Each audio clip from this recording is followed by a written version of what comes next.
Here we go. Good afternoon, and thank you for joining us for the Ruth and Mel Show, low content Q&A. I'm Ruth Bowers from richiemedia.ca, and I'm here with Melody Wigdahl from plrofthemonth.club, and we're here to talk low content and business building and answer any questions you guys might have. Well, that throws it open. Where would you like to start today, Ruth? Have you gotten questions and I have not gotten questions. I'm sure we will get questions, but people seem kind of loath to. I did send a question. You did? I didn't get it. Doesn't that just figure? Well, now you can ask it in person, so go for it. Well, maybe it's not appropriate today, depending on who's on the call, but I was wondering, many of us are in Canada, and I know that when you publish books, Amazon has some rules that you have to have a bank account in the U.S. if you want to sell in the U.S. And I was wondering if it's the same thing for KDP and low content, and if so, how do our Canadians, big names, go about it? I just use my Canadian bank account and get paid in Canadian dollars. Yeah. Even if you sell in the U.S.? Yep, they transfer everything into Canadian dollars and then send it into your bank account. That's for KDP, so it works for KDP. Yep. Yeah. Okay, thanks. Because you can't do that. You can sell around the world as long as you get approved on Amazon, and they will settle it back to your U.S. bank account, or to your local bank account. Yeah, not for books. You can't do that with books. Like, normal Amazon. Have you checked recently?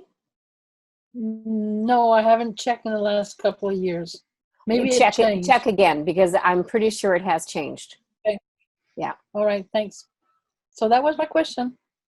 Okay. Well, awesome. We get help. Okay. Well, Jen's here. I didn't think she was going to make it. Oh, there she is. Awesome. I can't see the whole screen here.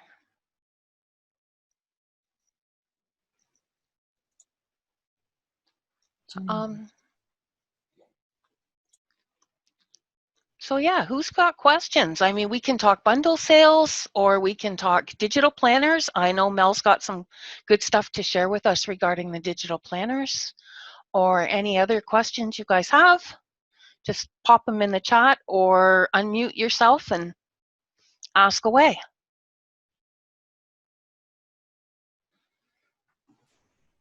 I think I'll start.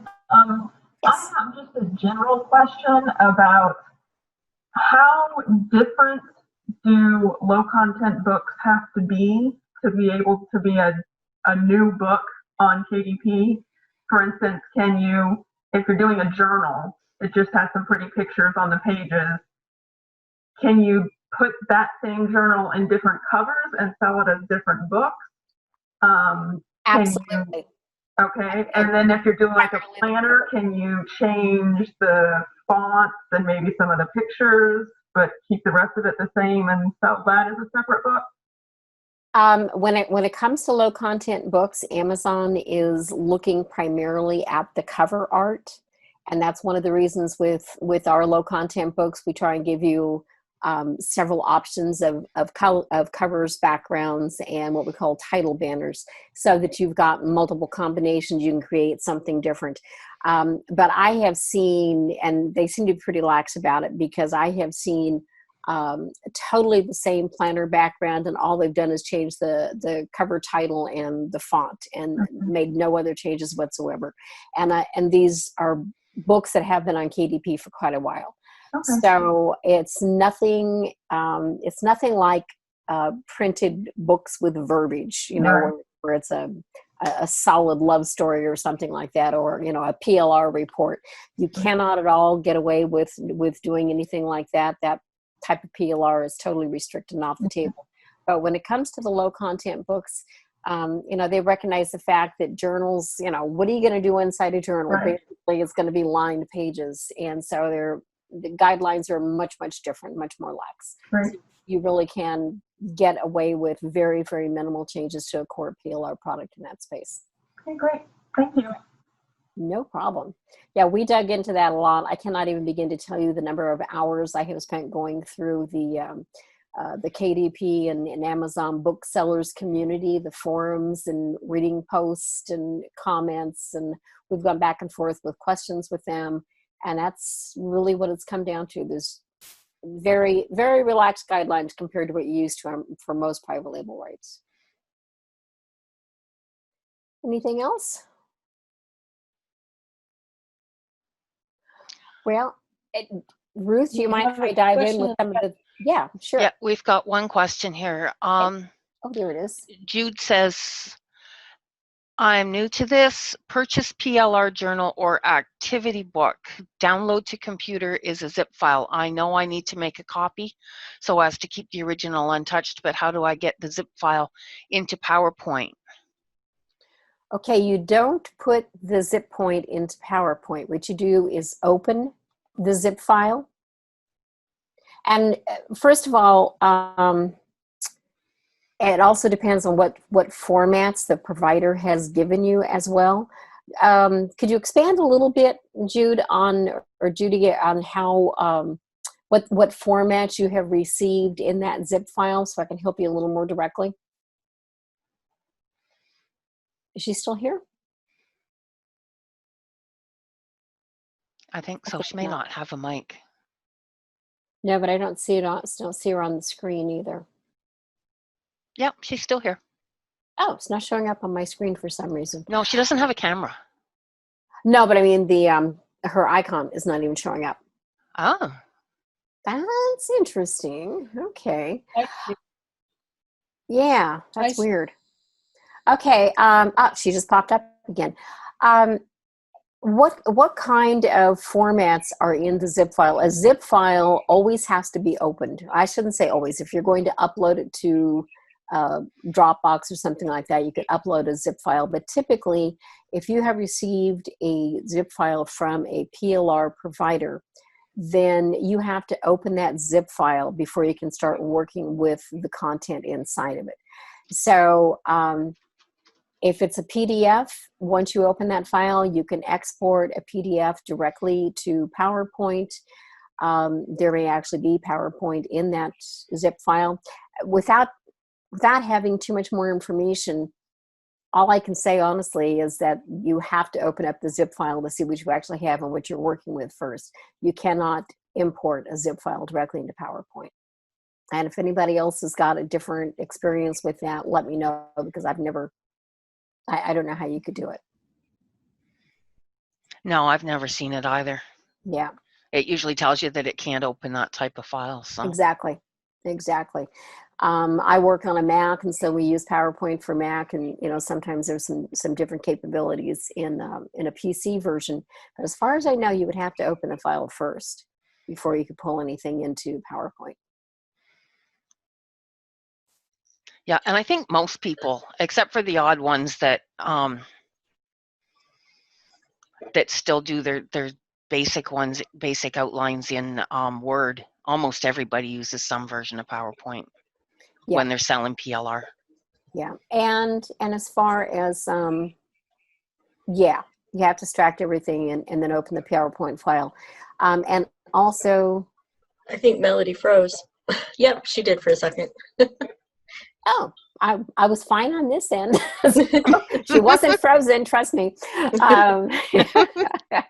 If you've got Office 365, you should be fine. But remember, PowerPoint is not going to open certain types of documents. It's not going to open. I think you're right. I think I don't think you can open a PDF in PowerPoint. Can you? You can export it. Yes, you can. To a PowerPoint, but you can't open it in a PowerPoint. Exactly. So, okay. On my PC, I can sometimes double click on the zip file and click on the PowerPoint file, and it will open it without unzipping, but it's best to extract it. Now, you might be able to do that in PC. I've never been able to do that with the Mac version.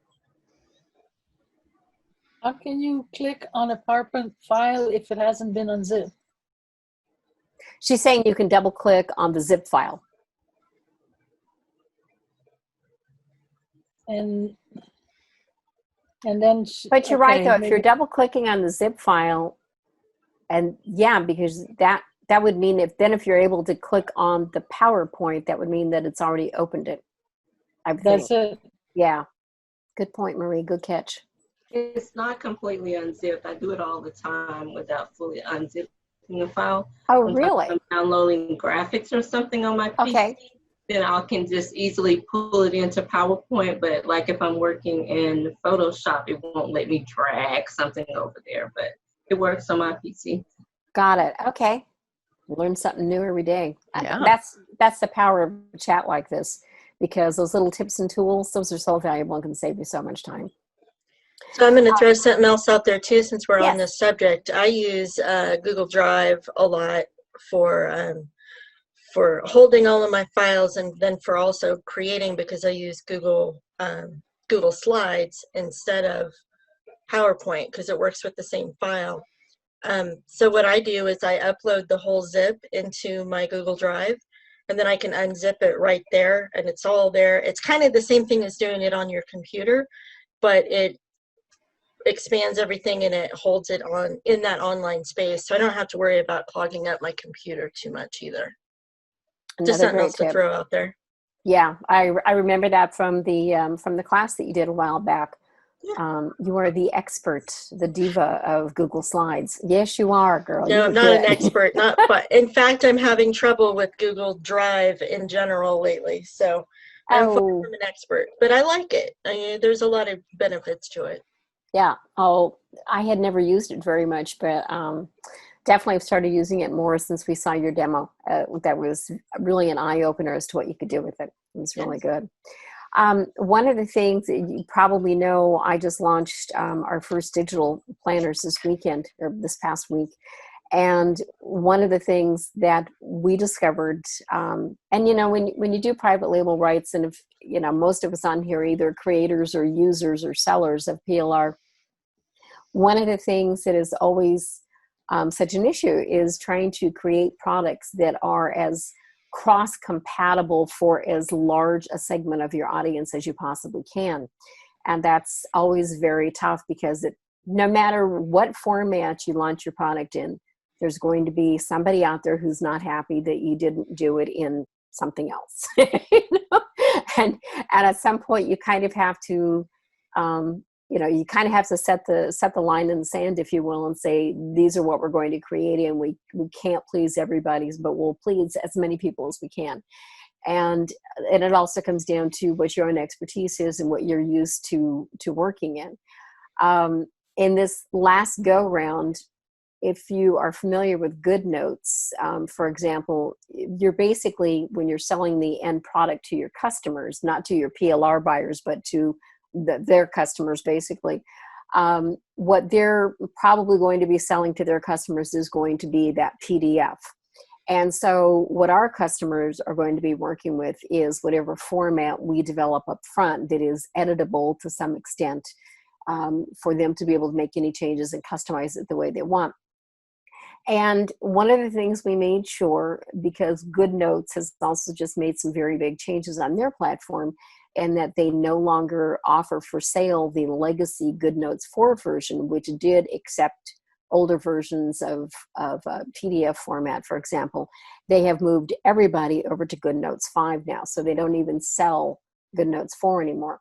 And that means from our perspective, from a design standpoint, we made the decision to design everything using the latest version of Keynote and Adobe PDF and PowerPoint.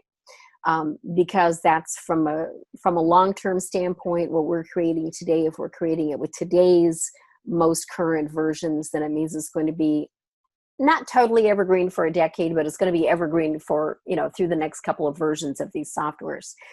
The problem is, yes, Maria, and I know, and I'll get to you in just a second.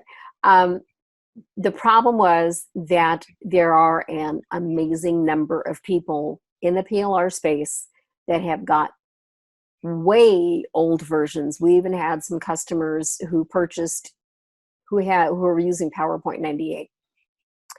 And so the issue becomes then, and we put it in the FAQ at the bottom of the sales page, you know, that these are made with the most recent version of these softwares, and we cannot guarantee compatibility for older versions. And we had this discussion with Marie and a few others on our Thursday call. PowerPoint gives you the ability to set a product to be compatible for older versions of PowerPoint. The problem is that even though the PowerPoint document is compatible, when it exports out to PDF, which is what you need for GoodNotes, the links, the entire linking structure was gone. So that's just something to be aware of if you get into doing digital planners and design work for yourself. That was the one thing. If we had one big takeaway over this launch and the product design phase, that is just one thing to remember when you're doing this yourself and creating your own planners, is that if you're, just because it says you can do it does not mean that it's going to be compatible all the way down the pipeline with what you need to do with that PowerPoint product. So that's just something to be aware of. What we're creating is a product for today's technology. And so you really want to use today's technology to create those products, because that is ultimately the marketplace that we're selling into. And there's a couple of other little things that cropped up. Some people, and we still have not figured out why, but some people, when they would download the PowerPoint version, when they would go to open it, and this was random. This was so strange. We had customers who could open up 3 or 4 of the designs with no problem, and then when they would go to open up design number 4, and it would be read-only. And there's a real quick fix to that. When you open up a PowerPoint document and it says read-only, the user, it is not the same as a password permission. There is a little button up in the upper right-hand corner, a yellow button, that will say edit anyway.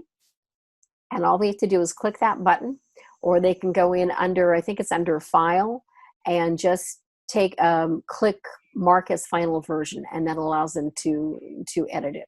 So it took us a little while to find all that and figure it out. And God bless Google, you know, went searching for my answer. But those are just a couple little things that we learned over the past week that made our life easier, and we were able to deal with. Those were the 2 biggest customer issues that we had all week. Other than that, everything was pretty smooth. But it's kind of interesting how many people are still using PowerPoint 98. So I was surprised. Yes, Marie. Well, that was my point. The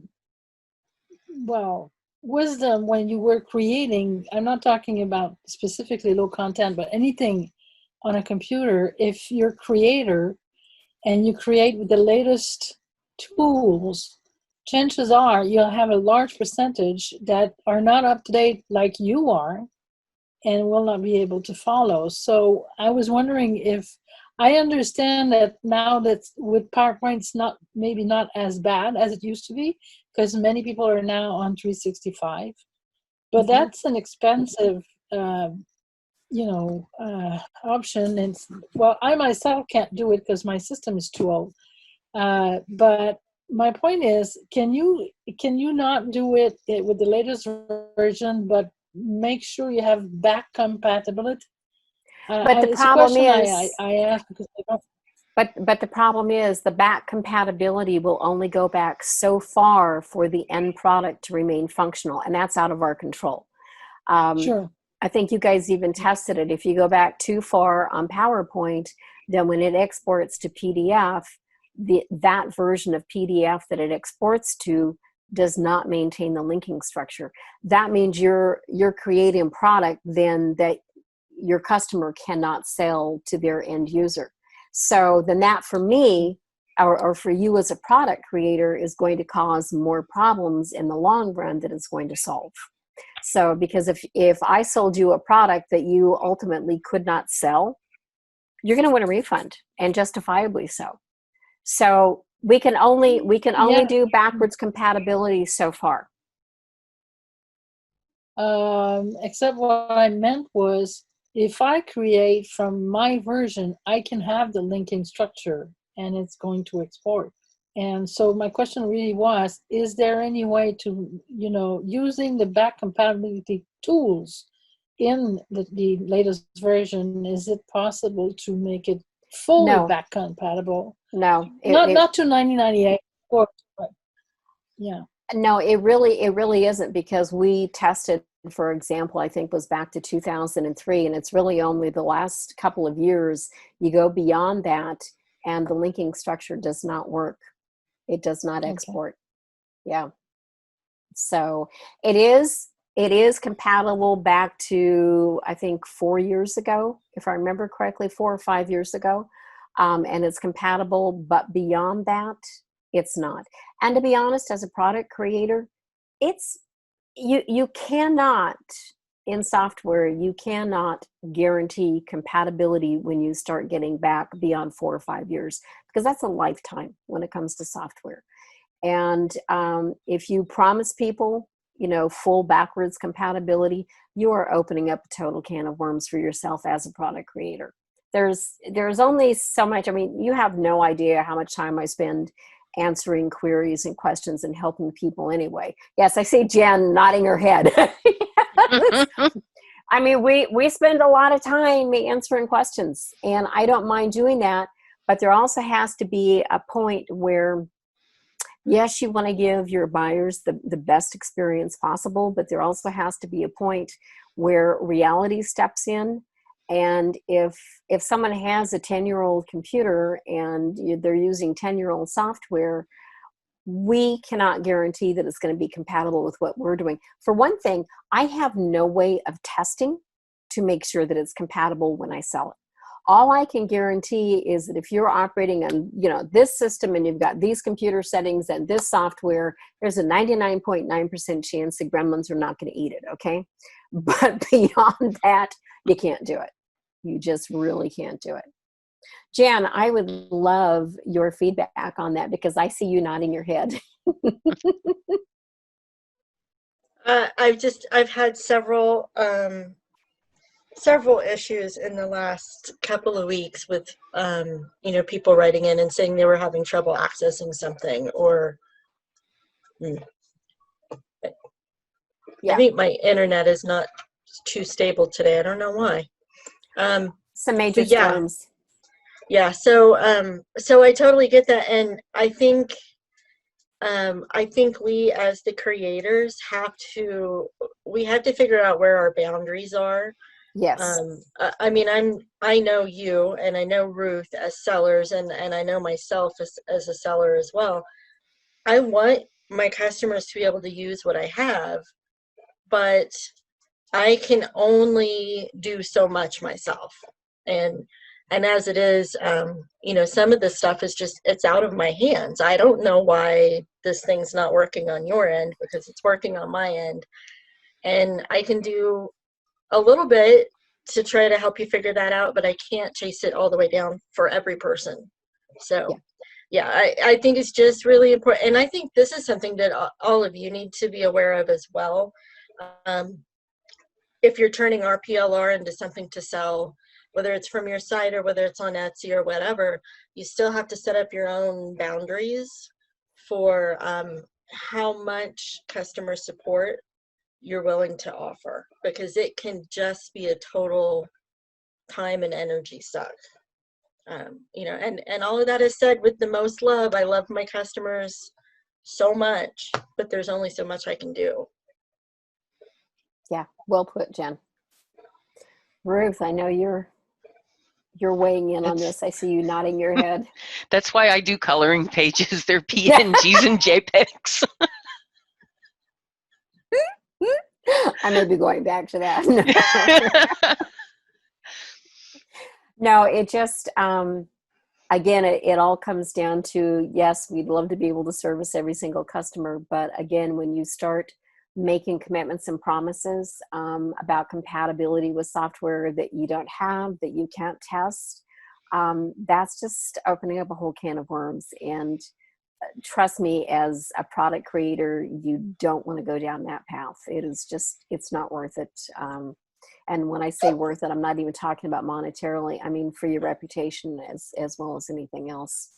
So I'll throw something else out there too. I had somebody ask me if I offered like Canva templates because this person found those easier to work with, and I was like, no, I offer one type because that's what I know. That's what I know how to help somebody work through. And if I started adding all of those other file formats, even if I did know how to make them, we're talking about hours and hours more work. And that's got to be paid for. And then in some cases, I outsource some of my work. So that's even, that's more cost on my end, and it's got to be worthwhile to me.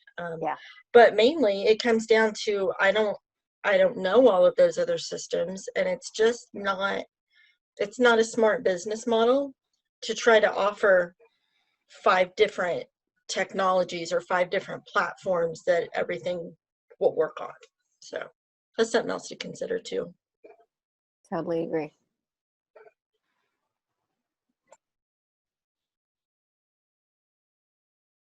Okay, Ruth, I'm going to toss it back to you. Okay. Well, then let's go in a totally different direction for a minute and talk bundle sales and giveaways, because there's a lot of them coming up. And I just realized that I forgot to mention that today. And I love bundle sales and giveaways. Yes. I do too. I'm in Raven's bundle sale right now, and then 2 giveaways this month. And then my bundle sale is coming up. Yes. At the end of July, so. And I will be in that one for sure. Yeah, I mean, for me, it's been the path to building my business. I mean, that's all there is to it. I can't say enough about getting involved, and it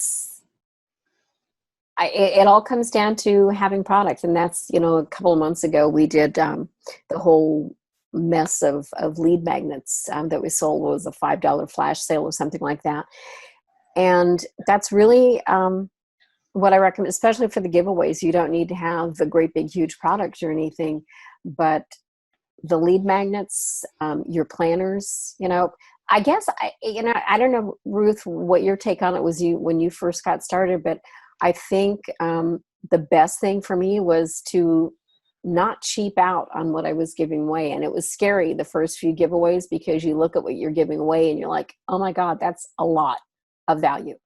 And I will be honest, I gave out big coupons for the first several giveaways that I did. And it did impact, some of the sales that I did afterwards, the product launches, because people obviously are going to come back and use their coupons. And so it does impact your sales, but it's driving traffic to your website and to your list. And there's nothing more valuable than that. So. No, I have found that bundle sales and giveaways are probably responsible for doubling my income, even just this year. Yes. Since January, things have, through like all the COVID stuff and all the shutdowns and everything, my business never slowed down at all. No, mine's been going up. Yeah, same here. Yeah. So by hook or crook, as far as I'm concerned, I don't care what it takes and what you have to put on the back burner to do something. If you have an opportunity to get into a giveaway or a bundle, do it. I mean, make it a priority.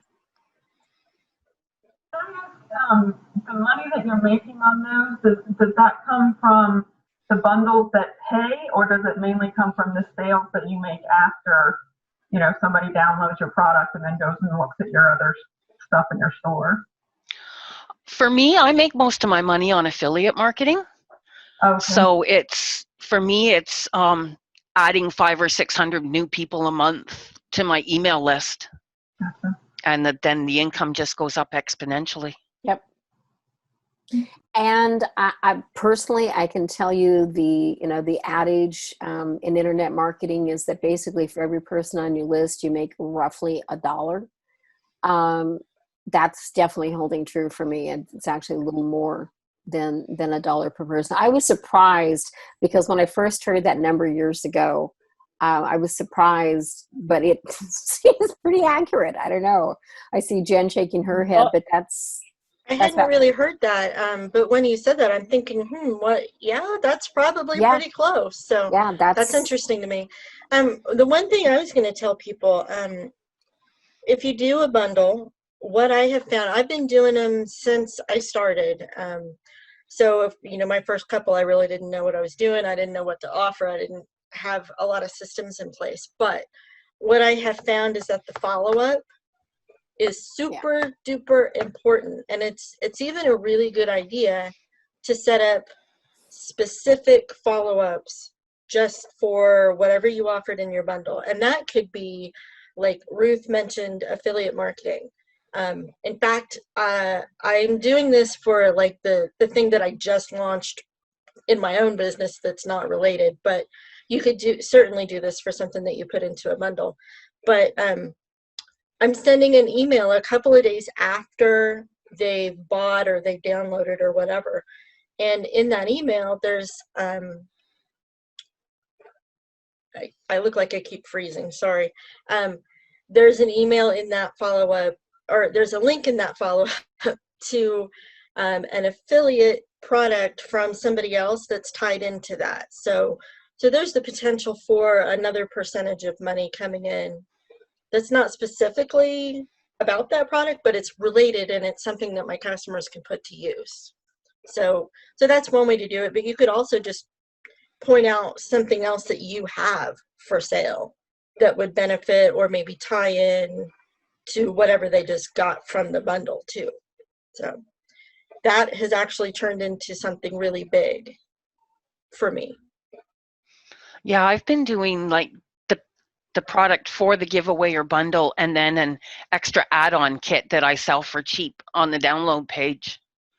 And that seems to be going over really well. And then they get a couple of more chances to buy that through the email series. And then I'll kind of see how they go, whether I invite them to come onto the daily laundry list emails or just leave them separately.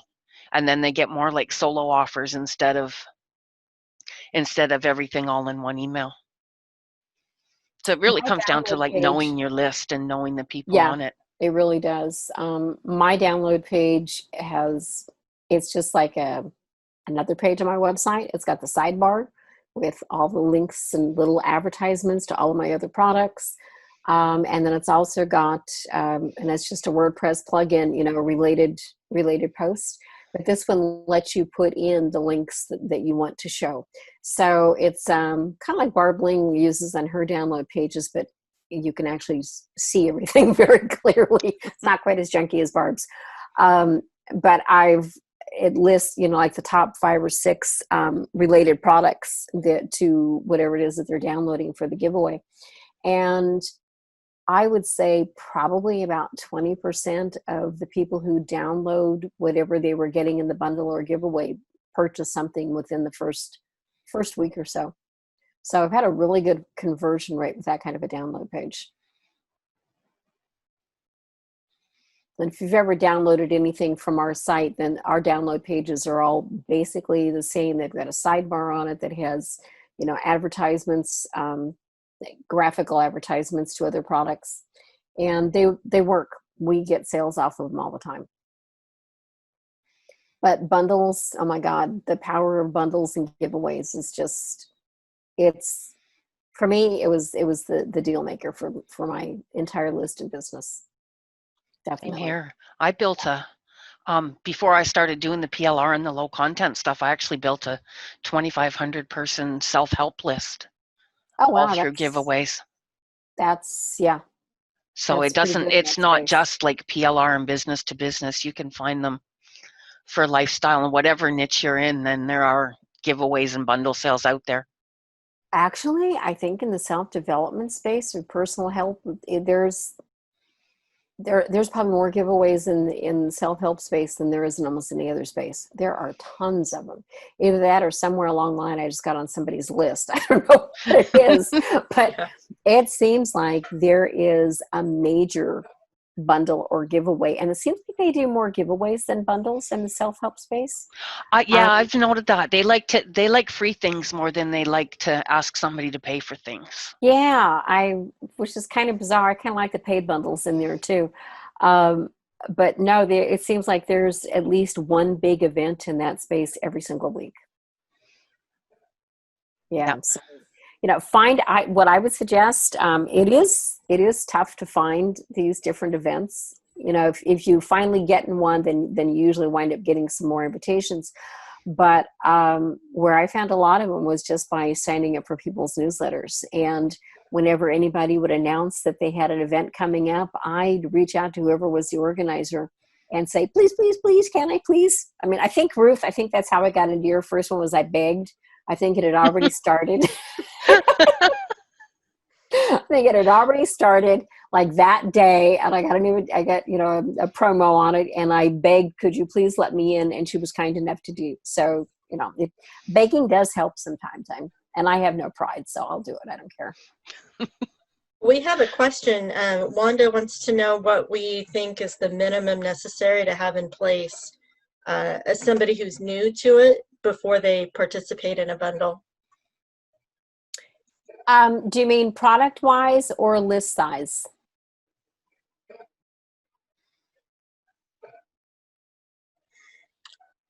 Both is what she says. Ruth, what are your requirements list size wise? I don't have requirements list size wise. I'm perfectly happy to take brand new people. I think my first bundle, was the first one that Jen participated in. And I think it was the first one that you participated in too. Yes, it was. Yeah, and there were 3 or 4 other people that they were just starting their business, and they said, I don't have a list and I don't have anything, but I promise I'll share on Facebook. Can I please come in? And I helped a bunch of people that way start their business. And that's why there's so many of us that are so loyal to you. Yeah, so my only requirement for my bundles is that whatever you offer has got to have PLR rights attached to it. Yeah. So my thoughts on that are you don't even necessarily have to have a website set up, but you do need to have a page of some sort that explains what your offer is and gives them a good way to to sign up to your list and be able to download the actual product. I think after that you can kind of build from it, but you need to have your mailing list in place, and you need to have that page with a clear description and example of what it is that they're going to get from you. Yeah, and ideally you want to have a second product that you can sell on the back end so that you can start making sales, because you will make a lot of sales from people who download things through a bundle if you have like a complimentary product to go with what you're giving them. Yeah, and that follow-up like we were talking about earlier. Yeah. But when I first started, I didn't have a secondary product. I had just gotten into the low content space. I think I had one planner and stuck it in there, and I still managed to capture a good portion of the leads that came through. Yeah, exactly. Yeah, the first bundle was the best one out of all of the ones I've done so far. Really? Yeah. Yeah, the rest of them haven't quite managed to reach that level again. And I don't know if it's because there's more bundles now, and like by the time I do my birthday bash in August, people are kind of getting bundled out for the year. Yeah. That's why we opened it up this time to take text PLR and training stuff too, because if it's just templates, then last year we only sold like 300, which I don't. Yeah. I'm shocked at that, because I thought that was one of the best bundles content-wise. It was one of the best bundles content-wise, but it was a real good one. But yeah, I think it was only 300, maybe 350, somewhere around there. And I'm not sure. I'd love to get everybody's opinion on this. Do you like the 2-tier bundle style that seems to be popular now, like with a regular bundle and a deluxe bundle for more? Or would you rather have just one bundle? I have found that my particular list, we seem to have a lower price point, and so I don't sell a lot of the second tier. Your pricing I thought was very realistic, as we discussed on one of the current ones that's out there. I think as long as there isn't a huge jump between tiers, I think it's okay. But I think if the jump to the second tier is too high, then I think you kind of alienate the buyers a little bit. Should there not be a logic to the second tier? Because Yes. if not, then people feel left out if they can't afford the bigger one. The logic behind it, and I think that was one of the things, and I've actually seen a couple of them recently where the second tier was higher priced than the first tier, and it had a lower assessed value than the first tier. That doesn't make any sense at all. I don't comprehend, why am I going to pay more for something with a lower value? So logically, that just doesn't make sense to me. I think I don't know. I think the pricing needs to be related. It needs to make sense. If you're going to pay more money for the second tier, it has to have a higher value. Yeah, I agree. And it has to be related to the first. It can't just be a random collection of stuff thrown in to have a second tier. I agree. But also, if I may, I think there should be a reason for the second tier. Like it could, the one we were talking about was somewhat that the second tier was more training, more long-term stuff. Mm-hmm. There has to be, not just a logic in price, but logic of the content. Why separate them? Is it going to help you with what you've already purchased? Is it going to offer you more advanced training on what you got in the first kit? Is it going to give you a better way to utilize what you've already purchased? The one thing I hope we don't see is what we see in internet marketing, especially in the software side of things, where you buy this one bundle that has all these great features, and then you find out in the one-time offer or upsell that in order to get half of those great features you have to buy the upsell, which always ticks me off.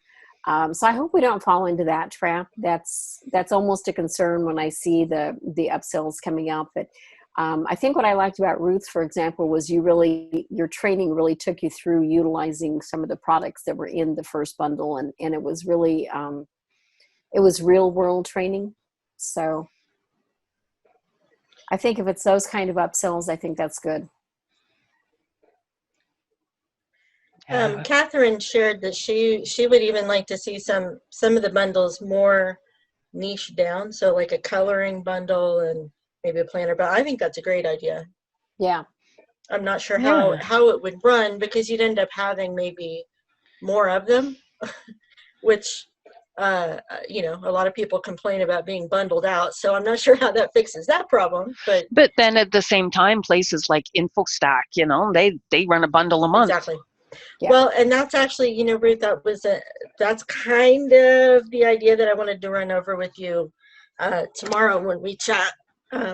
It's kind of something I've wanted to explore for a while, not necessarily bundles in particular, but some sort of more targeted group effort. So maybe, ladies, that will happen. I don't know. Yeah, I think the problem with that there's not a lot of us that do coloring pages. Everybody's jumped on the journal and template bandwagon, and there's not a lot of us left that just do coloring pages, except for the kids stuff. Yeah, there's a lot of the kids ones out there.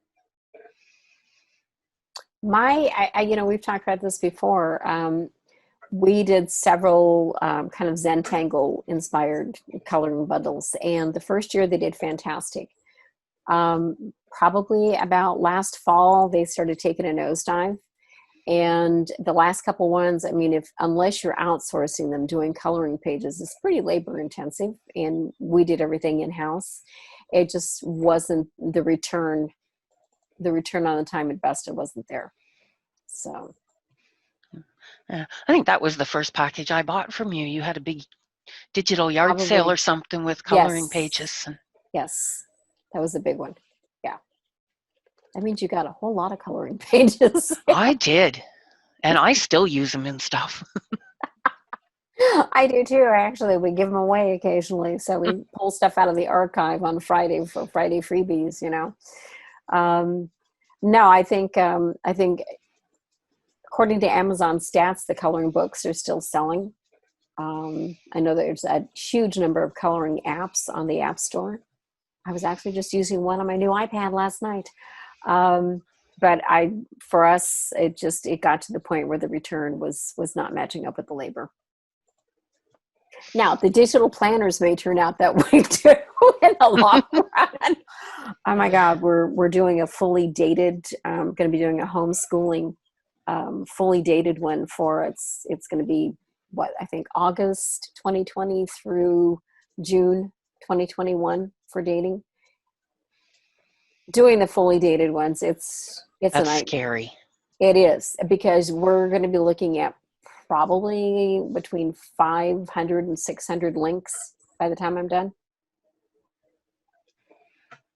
Yeah, I know, Jen, I can see. That's more work than I want to do. Holy cow. I know. But, contrary to a lot of the courses that are out there right now, if you really, and we've discussed this before, but so many courses are showing these sales numbers of people who are selling, $35 to $45 planners. You're not going to get that price range if you're selling a planner that's got, 24 links in it. Right. You look at those planners and they've got hundreds of interlinked pages. Yeah. And that's what it takes to get to those price points. And if you want to sell 5,000 planners, the first one that we launched, it was 130 links, I think it was.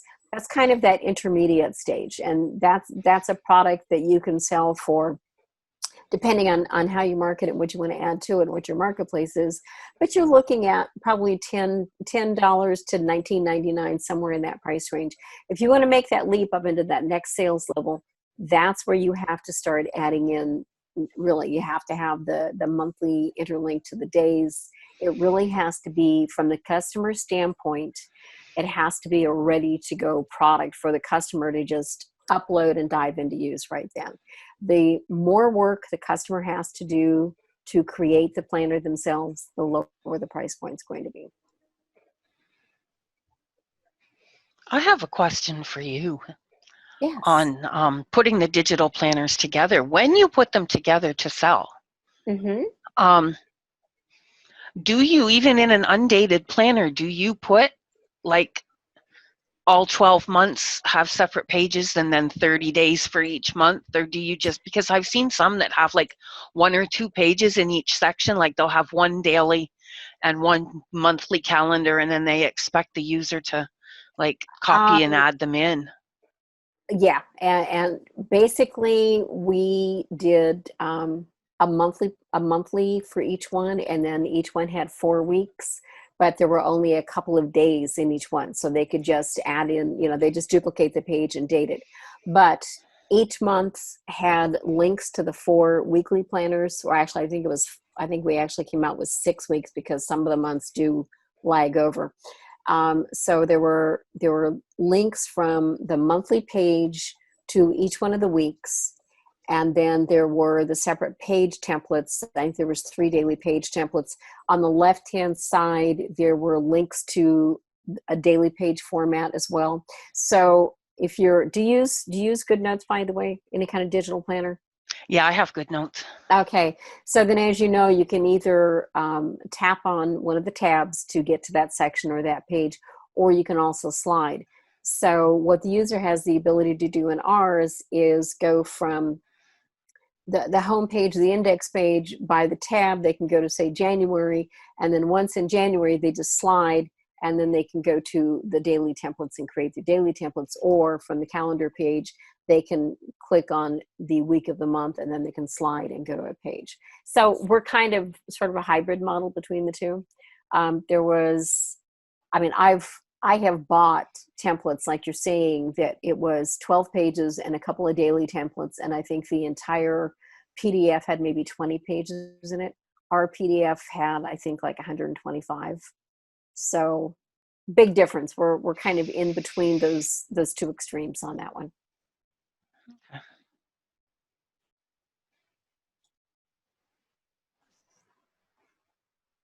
Anything else? Oh, and thank you, Fran. I'm glad you like the Friday freebies.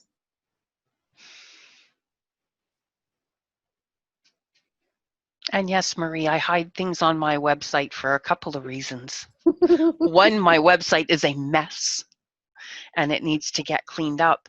And two, it comes down to confidence. And if you don't, I don't have a whole lot of confidence. I probably shouldn't be telling you guys this. I don't have a whole lot of confidence sometimes in the stuff I put out there. When I look at things like Mel's and Jen's templates and stuff, I think, like, who's going to buy mine? So I just kind of like hide it away in a corner. And if you find it, then you're welcome to buy it. But I'm not going to tell you it's there and risk the rejection. Shame on you. You're so good. Oh, hold on. Can I say something? Because I'm gonna have to leave. Ruth, I was on your website this week for I don't know how much time. I can't just say. And there were stuff I knew were there. I could not find them, and I wanted to buy it. And what you're saying to me makes no sense. I'm sorry to say it like that, but why don't you let the customer find it and buy it and let them tell you what's good and what's not? Because if you hide it, nobody can find it. They can't buy it, yet it still is on your website. So you're paying for the disk space. It's there. It's just not findable. Why don't you let people find it and tell you that it's nice? It doesn't make sense to me that you would hide these things, which I'm sure are very nice, but Ruth, your fans have spoken. Look at your chat box over there. I see that. Thank you, guys. Yes. But yeah, it is. It's like I have always struggled with self-confidence, and that's what a lot of it comes down to. Yes. Yeah, but if you hide, you will never have the confidence. Let us tell you that you need to be secret files. I like that. Marie, I know you had to leave at 3:00, so I just put the gift code in the chat box. It's Ruthie's Friends. Everybody can use it on anything on the website, 25% off. I do not have the most recent toolkit on the home page yet, but I will have it on there probably tomorrow morning. So that's on your site? That's our gift for being on our little chat thank today. You. On your site? Yes. Okay, thank you. Hello. Goodbye. Hi, Patricia. Hi. I have kind of an odd question about the planners. Could you take the tabs that are the monthly tabs down the side of the planner and change them into something else, just the tab, and make something else out of a planner, like a journal? Oh, yeah. Now, are you talking about our digital planners? Digital planners, right, of course. And I'm talking about yours. I do have one copy of yours, one of the themes, but also any kind of a digital product. Well, I can't address anybody else's because I don't know exactly how they have designed their planners. However, in our case, if you are you working on in PowerPoint or in Keynote? PowerPoint. Okay, if you're in PowerPoint, and actually in Keynote too, but in either one, all you have to do is click on the text. Okay? Right. Click on the text, and you can edit the text on there to change it to anything else that you want. Okay, so as long as you keep the basic structure of where the pages are going, basically. Yes. Okay, I don't know. Yes. I'm not working on that right now. It's just floating around in my head. And the easiest way to do things, especially I love working in Keynote. And by the way, there is an iCloud Keynote, which is very inexpensive and it's PC friendly. And it's much easier to work in than PowerPoint. But basically, when you're in the master slide, you can make changes of anything that you want to the master slide itself. So it may be, you know, a to-do list in the original planner, but you can go to the master slide and edit that to make that just a journal page if you want to. Okay, so the structure, the pages can be, so in a digital planner, the pages are edited just like a planner that's a physical planner. Yes, basically, just remember, and actually there's two things to remember when you're dealing with our particular planners. They're all designed in master slides, which means that the page on the front side of the document, the actual normal document pages, if you click on it, it's going to tell you whether or not you can edit it. And if you can't edit it when you're in document mode, then you go into master slide and change it there. There Okay. are, for example, the months are all done in master slides, and that makes it easy if you want to change something on a month all the way through the month. However, when we're putting the dates, for example, on the upcoming dated planners, those have to be done on the document side, on the front side, because it's going to be different on every single slide. So that you can tell when you're editing. If you click on something, it will usually pop up a message that says you can't edit this, you have to edit it in the master slide, or it will go ahead and let you edit it if it is a document change. Okay, that's really helpful because I haven't gone into it yet.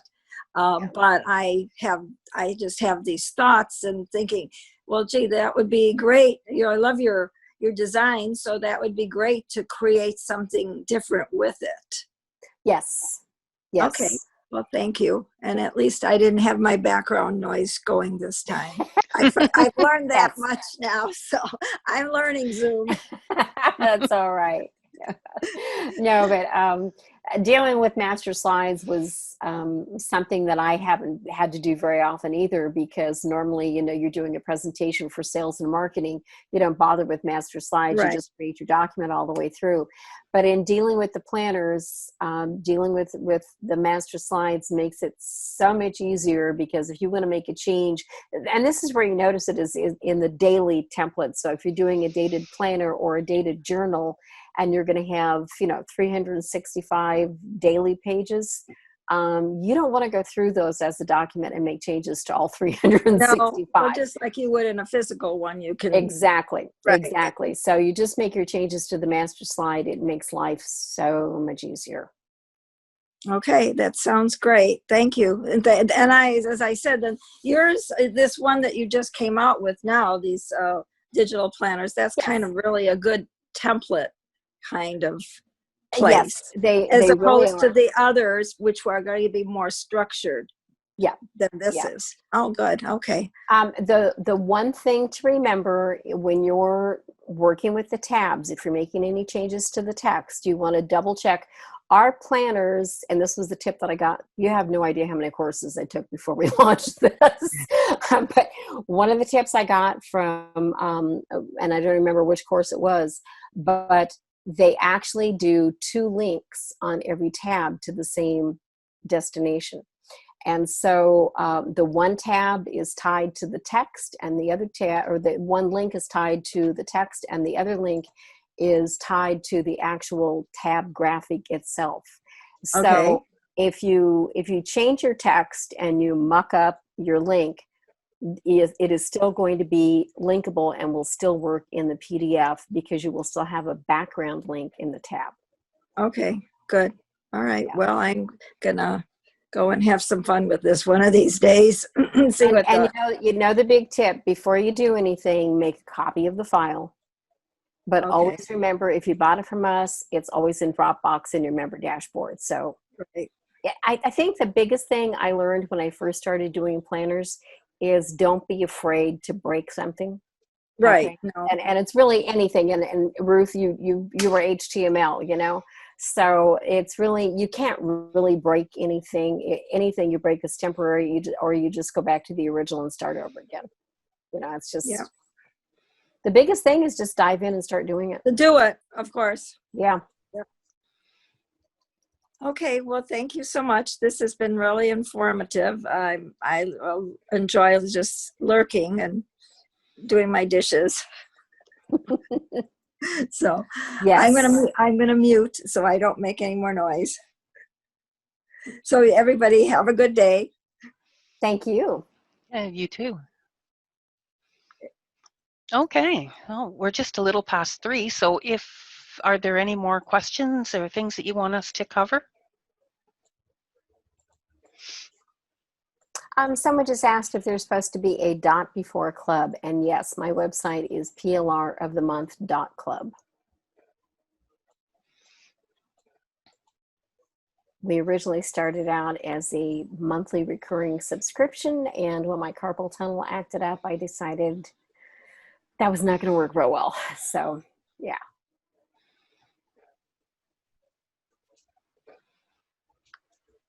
So I have nothing else today. No, I don't either. Jen, do you have anything else you want to add? No, I don't I think have a so. quick question. Melody, what was the app that you said that you were, the new app that you were using on your iPad or on your new iPad that was for coloring? Oh, you know what? Shoot, I don't even have my iPad sitting here. I can't remember what it was, but it was really cool. I will send it to Ruth and have her send it out in her newsletter. It was like mostly a Zentangle type of drawings, and I was really having a lot of fun with it last night. I was But this sitting is there. one that you can is this one that you can upload a picture of your own or not?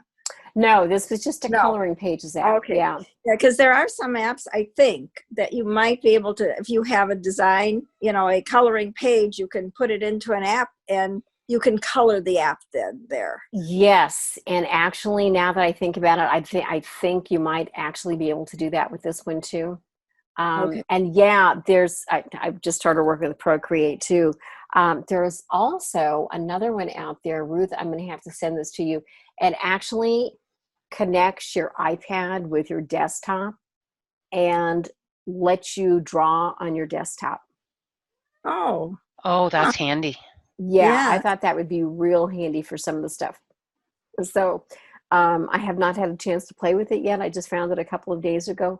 I'm one of those people who sits there with my iPad while I'm watching TV at night, you know. And my husband laughs and makes fun of me because I sit there just going through stuff, and I'm a total geek. The coloring app has a free and paid version. Yeah, and I was using the free version, and it had some really, really cool mandalas and Zentangle stuff. I don't know why, but when it comes to coloring, I like the Zentangle stuff. Do you use a pencil? Yes, and we talked about the pencil that I'm using the other day. Oh, the other day, I remember that. I think I wrote that Yeah, down. it's DigiRoot, and Right. I got it on DigiRoot. I got it on Amazon for $19.99 as opposed to Apple's $99. Yeah. Janet, you're a certified Zentangle teacher. Oh my gosh, I am so envious. I just love Zentangle. Yeah, it's really neat. So, and I also Vicki, did you? got that room, you know, the room and that one app that you said that on Creative, I think Market, or no, that was a different one, where it was the girl and then yes, you could just, oh, that is so much fun. I love things like that. I fell in love with that. Ruth, I don't know if you saw that. I did. I bought it last night, but I haven't played with it yet.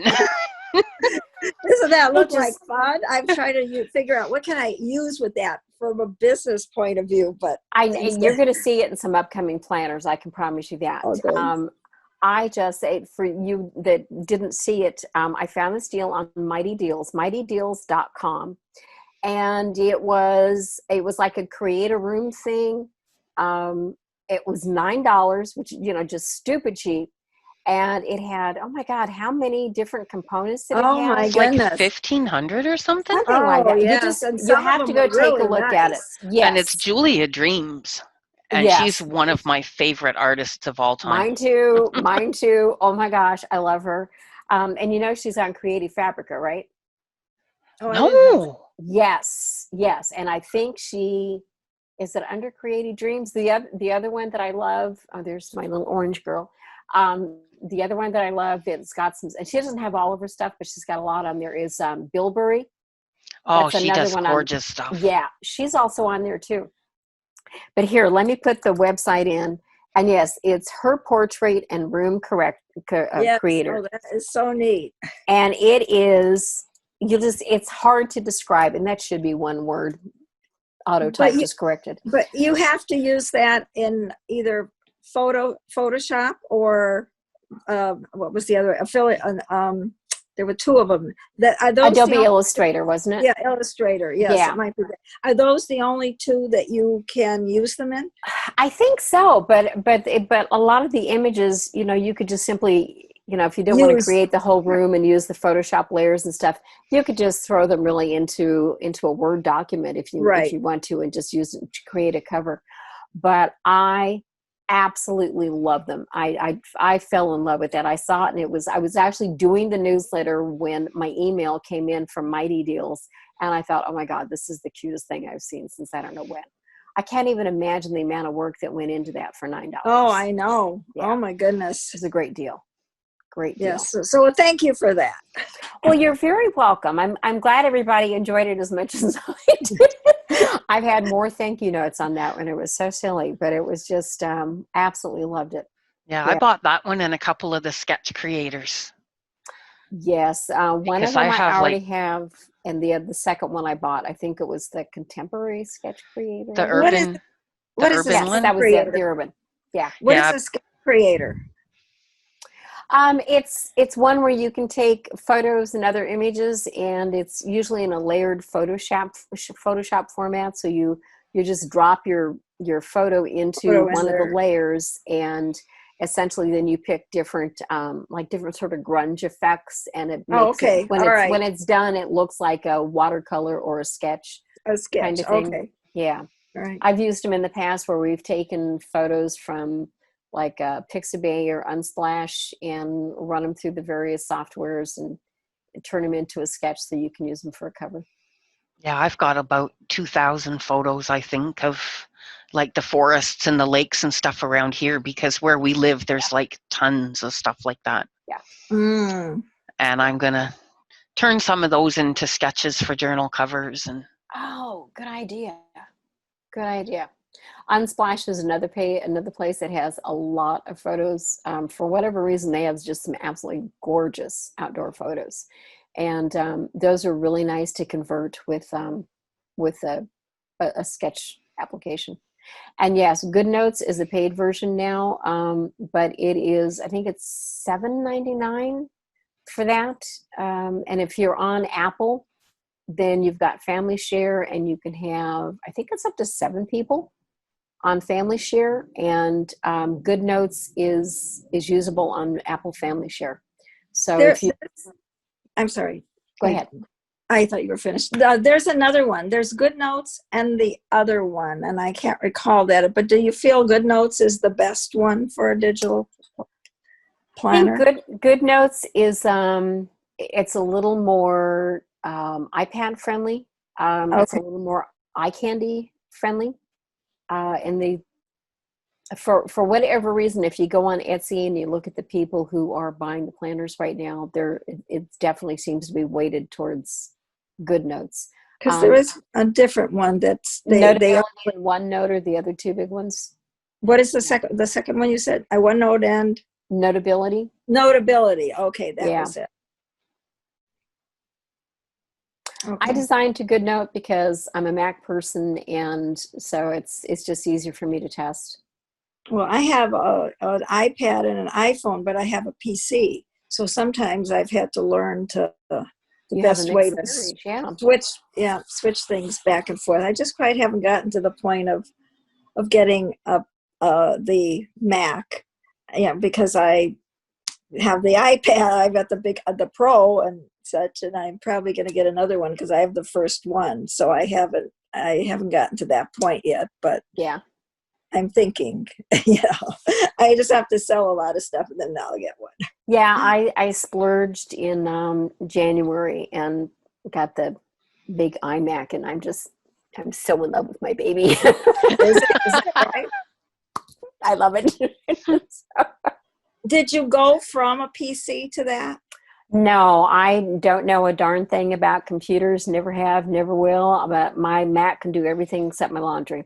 I have been on Mac since they first rolled off the assembly line. I used to live 15 minutes away from their Cupertino campus. I actually wrote the first mortgage application. It's an application with more than 1,000 fields, called a 1003, and I did the first mortgage application for the lending space. I had a mortgage brokerage company at the time in California, and yeah, so I've been on Macs forever. I have never owned a PC. I have never owned an Android. I am Apple girl all the way. Yeah. Well, I You have. cut me and I bleed rainbows. Okay. So. Well, my son had the first Apple computer, and I always say I grew up with computers with him. Yeah. So I've had them for a long time, but I've never had a Mac. He Oh had the my Apple, gosh. and then he switched over, and we switched over, and so one day maybe I'll get one. Everyone that has them seem to love them. Absolutely, I wouldn't trade it for anything. Now, my husband, who sits like 10 feet away, the one thing that I love, he's got a PC, and he's got it with the touchscreen. Why Mac cannot come out with a touchscreen monitor like the PCs have now when they've got the iPad, that I don't understand. And when he got his new computer, I got to tell you, I came that close to switching. But then you look at all the software you have and everything you have that's in Apple format, and it's not going to happen. So Donna knows what I'm talking about. Apparently, you're a Mac user too. So yeah, so I'm Mac through and through. It's not going to change. I wouldn't know what to do with a PC. Whenever he asked me for help, because I'm the family nerd, and he asked me for help, I just kind of sit there with a blank glazed look over my face. Ruth, we'll call on you next time. So. Yeah, my son is actually the PC nerd here. Like, he built his computer, and he does streaming and gaming. So he's he's got a whole like iRacing rig set up with 3 monitors. Seriously? Yeah, my son does that too. He's got 4 monitors, and things are going. We're watching a movie, and things are going on the other monitors. Yeah. Yeah. And Janet used to program Macs back in the 90s. Are you from California? I can't wait to see what her answer is. Oh my gosh. Oh, wow. Nice. Nice. You had the best of both lives, Mac programming and living in Florida. That's pretty nice. I like that. Well, I don't have anything else to share today. If anybody has got any questions about the digital planners or anything coming up, feel free to reach out to Ruth and get in touch. More than happy to help. And did everybody see the discount? Okay, well, if no one else has anything, I think we'll call it there for today. And thank you all for being here. This has been really, really fun. Yes. Thank you, Ruth. Appreciate it. Oh, my pleasure. Thank you for indulging me yet again. Everyone have a great day. Yes. Stay dry and not too hot. And stay safe. Yeah, oh, yes, very much so. Wait, before you go, here, I just got my new mask in. Does this look like Ninja? My two grandsons are doing their confirmation this weekend. Everybody going to church has to wear a mask. And so ours just arrived, and my youngest stepson used to collect samurai swords. So I thought maybe we could wear, our ninja mask and our samurai swords to church. Yes, I have a warped sense of humor, but it is what it is, So, well, thank you, everybody. Thank you, Ruth. My pleasure. Thanks, everybody. We will see you next time. Take care. Bye-bye. Bye.